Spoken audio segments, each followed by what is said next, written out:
Olá, meus amigos e minhas amigas. Entre os assuntos do vídeo de hoje, iniciamos falando sobre o que, ao menos segundo Zelensky, foi o maior ataque russo à Ucrânia desde o início da guerra. Será que já é a resposta por causa do uso dos ataques MS contra o território russo? Bom, hoje, sexta-feira, a Rússia fez realmente um gigantesco ataque aéreo contra as instalações de energia ucranianas. Zelensky, após relatar o ocorrido, voltou a reforçar o pedido insistente por maior apoio do Ocidente. Segundo informações que vieram de Kiev, o ataque russo foi feito com 93 mísseis e quase 200 drones. Agora, segundo disse a defesa aérea ucraniana, eles conseguiram interceptar 81 desses mísseis. E tem mais, afirmaram que teriam usado para isso os famosos caças F-16. Mas mesmo com essa defesa toda, o estrago foi grande. Afinal, além de, pelas minhas contas, 12 mísseis que teriam atingido seus alvos, ainda temos os destroços, né? E isso sem falar nos drones. Regiões inteiras ficaram no escuro, como Lviv, que, como vocês sabem, fica ali perto da fronteira com a Polônia. Agora, gente, não podemos esquecer que já está aquele frio de rachar lá, hein? Está abaixo de zero. E milhões de pessoas estão sem energia para se aquecer. Para Zelensky, o plano de Putin é exatamente o de destruir tudo e espalhar terror entre os milhões de habitantes. Depois de dizer isso, voltou a pedir com urgência que o Ocidente envie sistemas de defesa aéreas como os Iris-T para lidar com a gravidade da situação.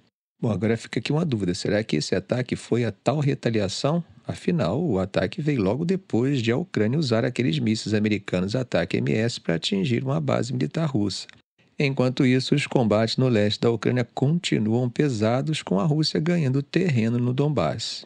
E por falar nisso, não podemos deixar de falar em Pokrovsk, gente. A situação por lá está esquentando muito e os relatos vindos de blogueiros pró-Rússia dão uma ideia do que está acontecendo. Eles estão dizendo que as forças russas já estão a apenas 1,5 quilômetros da cidade, o que já seria um avanço considerável desde as últimas informações. Esse avanço veio de um empurrão forte pelo sul, segundo informações, e algumas unidades especiais, aqueles grupos de sabotagem e reconhecimento, já teriam entrado na cidade, que, como vocês sabem, é um hub rodoviário e ferroviário, o que significa que controlar essa área pode mudar bastante a situação. Bom, a ideia russa parece ser a de usar Pokrovsk como uma forma de bagunçar as linhas de suprimento ucranianas na frente leste. Além disso, isso acabaria facilitando a captura de outra cidade importante, Chasivar, que fica numa posição mais elevada. Segundo Yuri Podolyak e outros blogueiros pró-Rússia, como Boris Rosin, esses grupos de sabotagem e reconhecimento, aqueles times pequenos que avançam antes das tropas principais, já estão dentro de Pokrovsk. Agora, como sempre gosto de comentar, essas informações, gente, não foram verificadas de forma independente, tá? E as imagens geolocalizadas ainda demoram cerca de 24 horas para serem publicadas. Do lado ucraniano, o que a gente sabe é que o exército do país relatou na última quarta-feira que os russos destruíram ou capturaram várias posições ucranianas perto de Pokrovsk.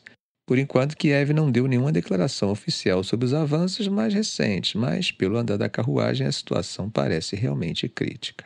Vários analistas, tanto russos quanto ocidentais, estão dizendo que o conflito pode estar entrando na fase mais perigosa até agora. Isso porque, ao mesmo tempo em que as forças russas estão avançando, a Ucrânia começou a usar os mísseis de ataque MS fabricados nos Estados Unidos para atacar profundamente o território russo. O ministro da Defesa russo, Andrei Beluzov, fez uma visita às tropas do Grupo Oriental que estão lutando ao sul da cidade estratégica de Kurakov, que fica a uns 35 quilômetros ao sul de Pokrovsk. Segundo o ministro da Defesa russo, o tenente-general Andrei Yenayev relatou que esse grupo oriental conseguiu tomar mais de 300 quilômetros quadrados de território ucraniano só no último mês. Nesse momento da guerra, em que há uma pressão por uma escalada tanto por parte de Zelensky quanto de Biden, a fala de Trump põe luz sobre a situação. O Kremlin, por exemplo, elogiou o Trump hoje. Isso porque ele criticou os ataques ucranianos em território russo usando mísseis fornecidos pelos Estados Unidos. Trump disse numa entrevista para Times Magazine que permitir esse tipo de ataque foi uma decisão, segundo ele, louca, porque isso só escalou ainda mais a guerra. Ele também falou que os Estados Unidos não deveriam ter permitido que isso acontecesse. Gente, nós estamos falando de alguém que vai estar na Casa Branca em menos de 30 dias. Então é claro que isso mexe com os cálculos e com as peças no tabuleiro. Dmitry Peskov foi rápido em responder e disse que a visão de Trump está alinhada com a do governo russo. Ele até comentou que essa declaração combina completamente com a posição da Rússia. Peskov disse que as palavras de Trump mostram que ele entende o que está escalando a situação. Dá para ver como essas declarações podem influenciar as discussões sobre o fim do conflito? Por outro lado, líderes ocidentais ainda sugerem que a Rússia tem ambições militares que vão além da Ucrânia. É como se a guerra fosse só uma peça de um quebra-cabeça maior nos planos do Kremlin. Enquanto isso, a Rússia está alertando que a decisão do presidente dos Estados Unidos, Joe Biden, de permitir que a Ucrânia ataque profundamente o território russo com mísseis ataque-MS pode levar, sim, a algo ainda mais grave, quem sabe até uma guerra mundial. Gente, é como se existisse um cronômetro em movimento. Enquanto um quer pisar no acelerador para ficar difícil de parar, o outro está tentando ao menos manter o freio de mão puxado, mesmo queimando a lona de freio.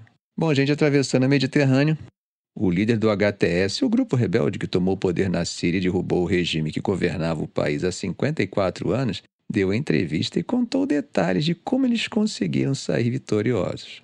Abu Hassan al-Hawi, o chefe militar do Hayat Tahrir al-Sham, o famoso HTS, deu sua primeira entrevista à mídia estrangeira desde a queda de Assad. Ele explicou como o grupo dele, baseado no noroeste da Síria, trabalhou lado a lado com rebeldes no sul para criar uma espécie de sala de guerra unificada. A ideia era cercar Damasco por dois lados, garantindo um golpe final no coração do regime. Segundo al-Hawi, o plano para derrubar Assad, plano que foi chamado de dissuadindo a agressão, começou a ser desenhado há 1 ano, mas o grupo vinha se preparando há muito mais tempo. Segundo ele disse, desde 2019 o HTS começou a desenvolver uma doutrina militar sólida para transformar as várias facções da oposição, que eram meio desorganizadas e desconectadas, em uma força de combate disciplinada e eficiente. E isso foi necessário porque, lá em 2019, o regime sírio tinha lançado uma grande ofensiva no noroeste do país, empurrando os rebeldes para Idlib, onde eles ficaram confinados. Aquele teria sido um momento difícil, mas também acabou sendo um divisor de águas. O HTS percebeu que, se quisesse derrotar Assad, precisava organizar as coisas. Então começou a incorporar outros grupos sob seu comando. Aqueles que resistiram acabaram sendo forçados a se alinhar. Inclusive, ele diz que eles enfrentaram o Rais al-Din, uma facção ligada à Al-Qaeda que rejeitava a abordagem mais pragmática do HTS. No final, o HTS acabou se tornando a principal força no noroeste da Síria. Al-Hawi explicou que eles estudaram o inimigo analisando as táticas usadas pelo regime de dia e de noite. Usaram esse conhecimento para criar suas próprias estratégias. Ele falou que não só organizaram suas forças, mas também começaram a produzir suas próprias armas, veículos e munições. Sendo realista, o HTS sabia que não tinha como competir diretamente com o poder de fogo do regime, que contava com o apoio da Rússia e do Irã. Então eles acabaram apostando na criatividade. Criaram uma unidade de drones reunindo engenheiros, mecânicos e químicos. Drones de reconhecimento, drones de ataque e até drones suicidas, todos projetados para maximizar alcance e resistência. Um dos modelos mais novos, batizados por eles de Shahin, que significa falcão em árabe, foi implantado pela primeira vez nesse mês. Segundo ele relata, esse drone, que é barato, mas super eficaz, causou grandes estragos ao desativar veículos militares do regime. Enquanto isso, o HTS também estava ajudando os rebeldes no sul. Desde o ano passado, começaram a dar conselhos sobre como criar uma sala de guerra unificada. O sul da Síria estava sob o controle do regime desde 2018, mas muitos líderes rebeldes tinham fugido para a Jordânia, onde continuavam se comunicando com seus grupos. Com a ajuda do HTS, 25 grupos rebeldes no sul uniram forças e começaram a coordenar suas ações com os rebeldes do norte. O plano era simples e audacioso: atacar Damasco simultaneamente de duas frentes. Em novembro, o HTS decidiu que a hora tinha chegado. A ideia já não era só derrubar o regime de Assad, mas também mandar um recado claro para potências regionais como o Emirados Árabes e a Arábia Saudita, que estavam tentando normalizar relações com Assad depois de anos de isolamento diplomático.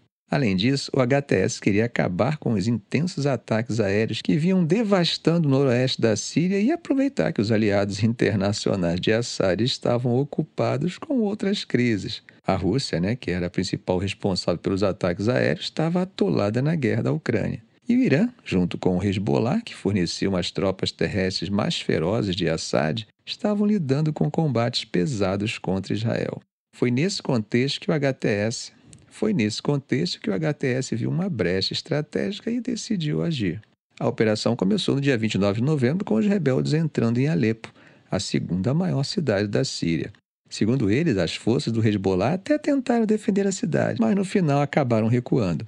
Ele diz que foi uma queda rápida e impressionante, especialmente considerando que o regime de Assad levou 4 anos para recuperar Alepo dos rebeldes em 2016. O líder do HTS explicou que essa vitória tinha um peso simbólico gigantesco. Segundo ele, havia uma crença, baseada em precedentes históricos, de que Damasco não pode cair até que Alepo caia primeiro. Depois de Alepo, o avanço rebelde no norte virou uma avalanche. 4 dias depois, eles tomaram Ramá e, no dia 7 de dezembro, começaram a ofensiva em Homs, outra cidade estratégica. Gente, e eles tomaram Homs em questão de horas. Enquanto isso, no sul, os rebeldes estavam tão empolgados com as vitórias no norte que começaram sua própria ofensiva antes do previsto. Eles expulsaram o exército sírio de Dará e avançaram em direção a Damasco.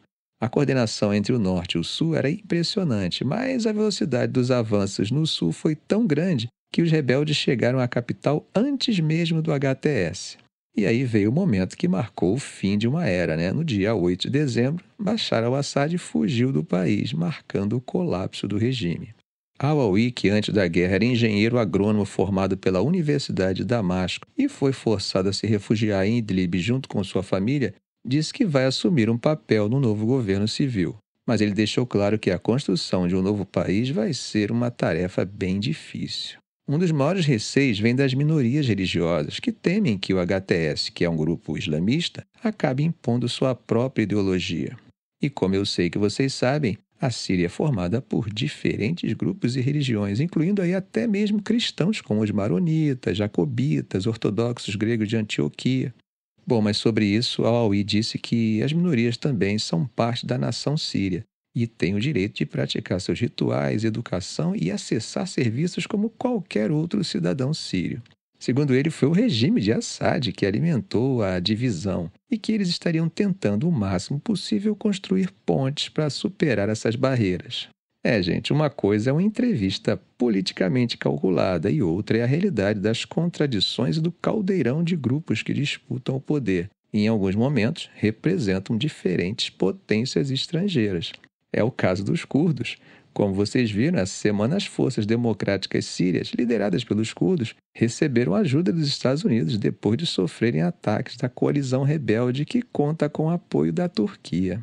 O grupo acabou se retirando da cidade de Deir ez-Zor, no leste do território sírio. Ficamos por aqui. Se esse vídeo foi útil a você, faça um comentário, compartilhe em suas redes sociais, dê um like. E é claro, se ainda não for inscrito, inscreva-se no canal e ative o sininho para não perder os próximos vídeos. Ok, gente? Um grande abraço do professor Arão Alves.